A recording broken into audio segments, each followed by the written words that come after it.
Good morning! Only it's not really morning, it's Thursday evening. We're about to get ready for Celebrate Recovery, but we wanted to kind of show you a little bit about what's going on. Rick Hutchison has been in here working hard. We're extending the platform, the stage out about 8 feet, and so I'm on that right now. So I am much taller than I used to be.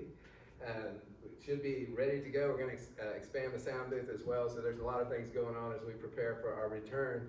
We're shooting for June 21st. We're anticipating and planning for that. So I hope that you can be with us if you're not of the at-risk population or have any concerns. You know, we don't want to put anyone at risk. Also, I'm having shoulder surgery tomorrow morning at 8 o'clock. So because of that, I don't know that I'm going to be back to preach on Sunday. So if you see this message, that means that I am home. Probably in bed yelling or something, but I have a message that I did really want to bring, and so I want, it's a Memorial Day weekend, and that has great meaning for me and I think for us as a people. Tomorrow, Monday, is Memorial Day, and I suppose for most folks, Memorial Day has become simply a time to kick off the summer season, especially in this season of COVID, and finally being able to get outside, go have barbecues, get out in a park and just have some kind of outdoor activity, maintaining social distance and doing all those things. And that's been good for business, good for recreational enterprises and all kinds of things. It's better for workplaces to not shut down in the middle of the week. And so it's been a good thing, but I think a repercussion of that is that it's really easy to forget what Memorial Day is about. And the reason that Memorial Day became a holiday in the first place. And so I wanted to talk a little bit about that and about how that connects to us as Christians.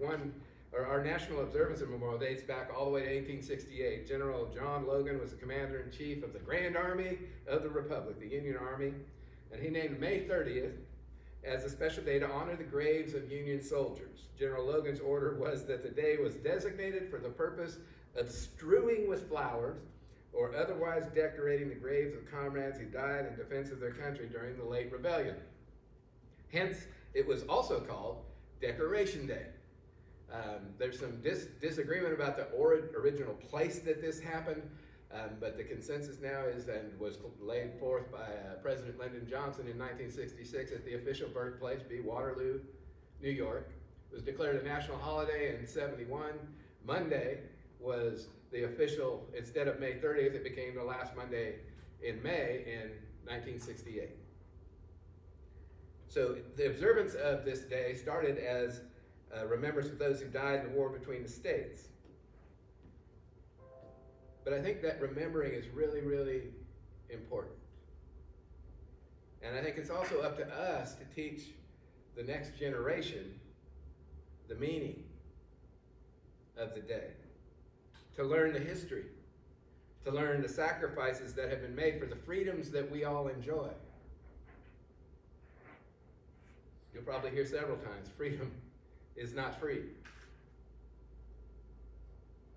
Too often we take for granted what we have in this great nation.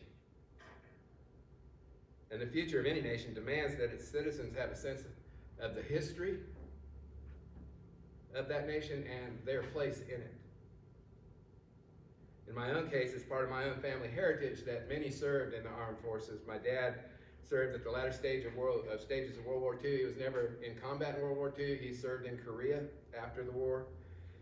Both my uncles served in World War II. One, Uncle Top, Donald, served in the Battle of the Bulge in France.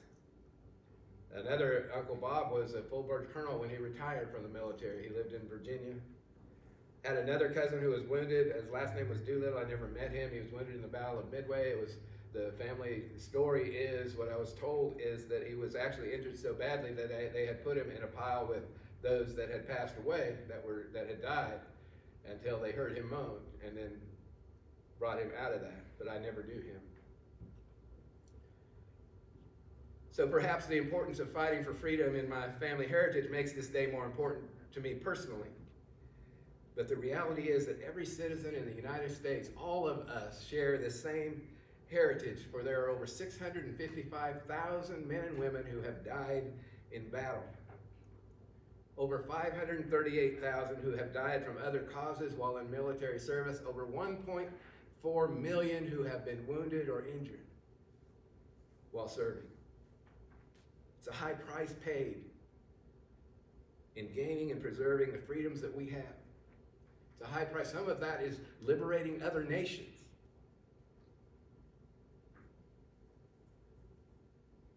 Freedom is not free. And all of this was a clear reminder to me of the past 2 weeks. We've been looking at Jesus and we've been looking at the cross and all that that means to us. And remembering is actually something that God is quite big on. Genesis 9:8. Then God spoke to Noah and to his sons with him, saying, and as for me, behold, I establish my covenant with you and with your descendants after you, and with every living creature that is with you, the birds, the unicorns, the birds, the cattle, and every beast of the earth with you. Yeah, that's right. And all that go out from the ark, every beast of the earth, thus I establish my covenant with you. Never again shall all flesh be cut off by the waters of a flood. This is the sign of the covenant which I make between me and you and every living creature that's with you for perpetual generations. I set my rainbow in the cloud. This colorful, awesome thing that's in the clouds. This is going to be a reminder to you that I will never again destroy. I want you to remember that I love my creation and I'm not going to destroy it. I want it to flourish and thrive. And so a rainbow is in the sky as a way for us to remember. And God said to Noah, this is the sign of the covenant which I have established between me and all flesh that's on the earth. In Exodus chapter 12 and 13, the Lord brings about his last plague upon Egypt, which resulted in the Pharaoh finally releasing the children of Israel from their enslavement. The firstborn would be killed unless the blood of a lamb, an unblemished lamb, was spread on the doorpost and the lintel, in which case the angel of death would then pass over that house. The Lord established Pesach, the feast of Passover, as a yearly reminder of that event and the freedom that resulted from it. It was to remember freedom. Joshua 3 recorded a miraculous crossing of the Jordan River on dry ground. God directed they had the Ark of the Covenant. The Levites would carry it. They're going into the river. And as soon as the Levites, the priestly group, as soon as their feet touched the river, the water stopped flowing. The riverbed became dry. A man from each tribe then collected a large stone. And they carried it to the bank. And they stacked them on the opposite side of the Jordan as a memorial, as a way to remember what God had done. So that when future generations of children would ask about those stacked stones, hey, what are those stones doing over there? Well, let me tell you the story about us coming to the Jordan River, and we couldn't get across it, but the Levites' feet touched the water, and it split, and we walked across on dry land. Because we're going to remember what God has done. God likes us to remember. In Esther, the book of Esther records the plot of Haman, a high official of King Ahasuerus' court, and he was trying to annihilate the Jews living in Persia. The plot was reversed by the efforts of Queen Esther, and the Feast of Purim, which is still celebrated, was established. Why? To remember the story. Graves were a common sign and place of remembrance in ancient Israel. They still are. Many, if not most, societies. This is Abraham established the cave of Machpelah. This is the gravesite of Abraham and his family. And it became a place of memorial for him and his descendants. Jacob was too far away from the family burial plot when Rachel died, so he set up a pillar over her grave to mark it and cause her to be remembered. Memorials were not just prompted by particular days or sites, but also in what was written. King David in Psalm 38 and 70, for the purpose of being a memorial, he wrote them for a memorial of what God had done. And by the way, it's not just then. We do it today. We have particular days of remembrance, like Memorial Day. Particular sites of remembrance, like cemeteries and battlefields and museums. I love going and visiting those places. There are particular objects, such as monuments and historical signs, songs, ballads, books, poetry about all these things that should be remembered. In the New Testament, we find that a central ceremony of worship is done as a memorial. Do this in remembrance of me. 1 Corinthians 11, Paul explains the purpose, procedure of the Lord's Supper, the Eucharist, the thanksgiving, the being grateful, communion. He explains its history and its meaning by citing Jesus' words concerning it. Jesus said that both the bread, which represented his body, and the cup, which represented his blood, were to be partaken in remembrance of me. And this ceremony of memorial is observed by his followers even to this day. There's a lot of reasons to set aside a day to remember those who have died. There's the national reason of remembering the high cost of maintaining our political freedoms. This both honors those who have made the ultimate sacrifice, helps encourage people in the present to be diligent to maintain those freedoms. Freedom is not free. And that in and of itself is enough reason to have a National Memorial Day. And even more so for those that actually fought for such great reasons. And while American patriotism is a hallmark of Memorial Day, there's another side to this that should be acknowledged. It's something of really high nobility to see.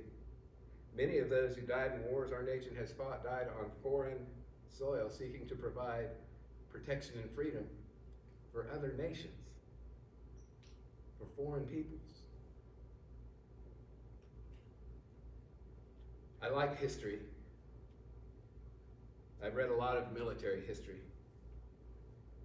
And I have found another general truth about those on the front line. See, regardless of the grand ideologies and the concepts of freedom, or over even the threat to the home and the places where we are, when the shooting starts, the general reason for shooting back is self-preservation and trying to protect your buddy sitting next to you.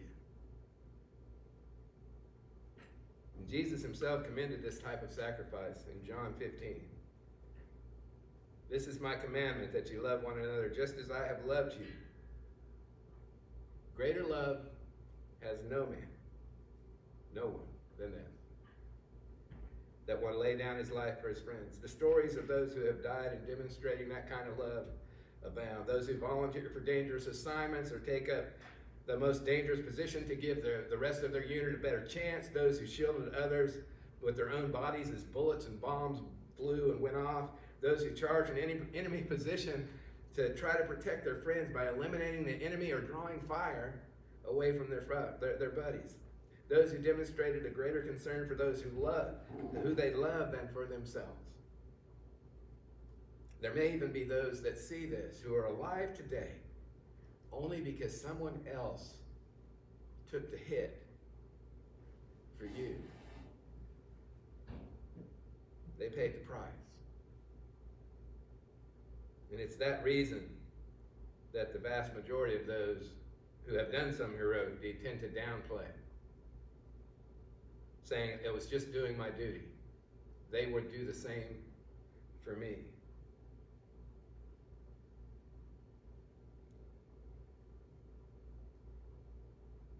Greater love has no one than this, that one lay down his life for his friends.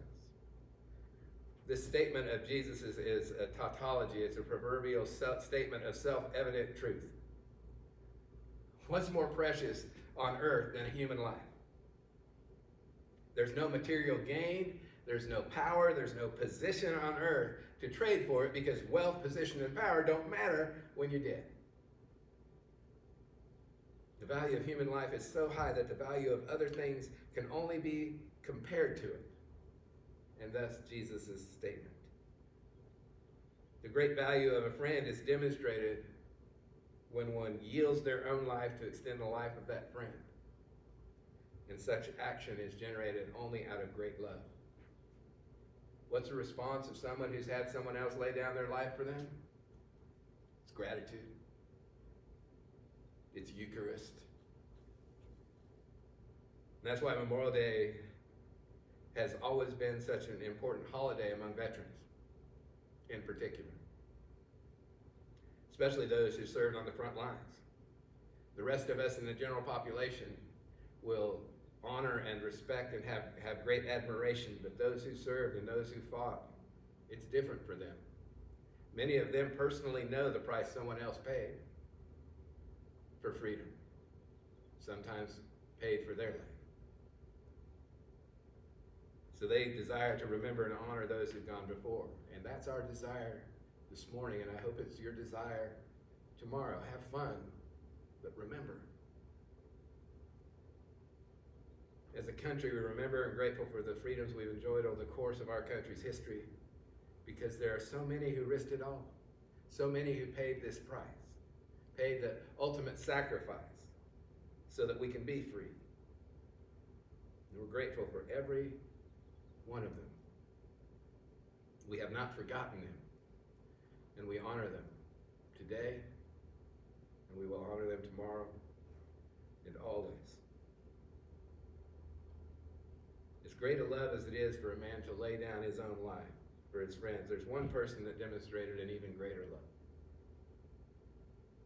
Jesus in John 15 continues. He says, "No longer do I call you slaves, for the slave does not know what his master is doing, but I call you friend.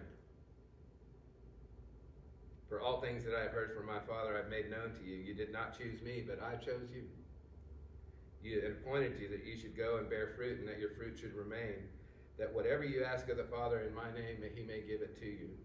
This I command you, that you love one another." The statement itself is incredible, since Jesus is the Son of God, and now is the creation that has been made is his friend. It's incredible that happens.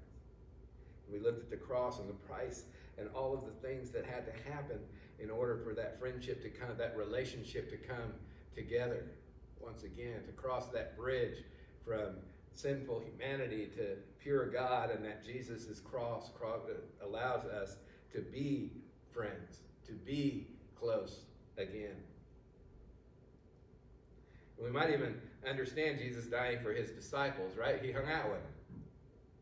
But he didn't just die for his disciples. He died for you, and he died for me. How crazy is that? We're not even born, and he provides a path for us.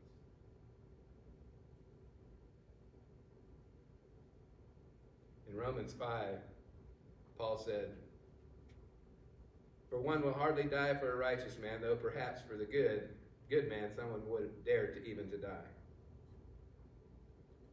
And this would seem to be a slightly higher level of sacrifice and love, and yet something humans have demonstrated in rare incidents of being capable of doing.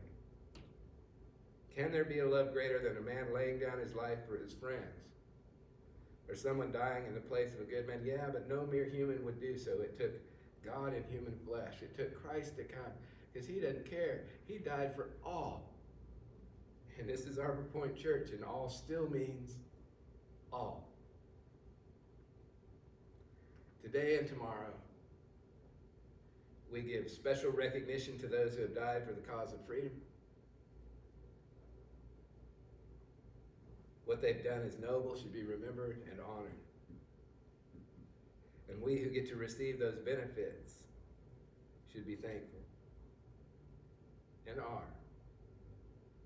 But beyond that, as we remember those fallen friends from our families and from those around us and those who provided this freedom for us, we must remember Jesus. For he demonstrated the greatest love for all of us in his sacrifice at the cross. So yes, remember. Yes, celebrate. Be thankful. For we are free. And freedom is not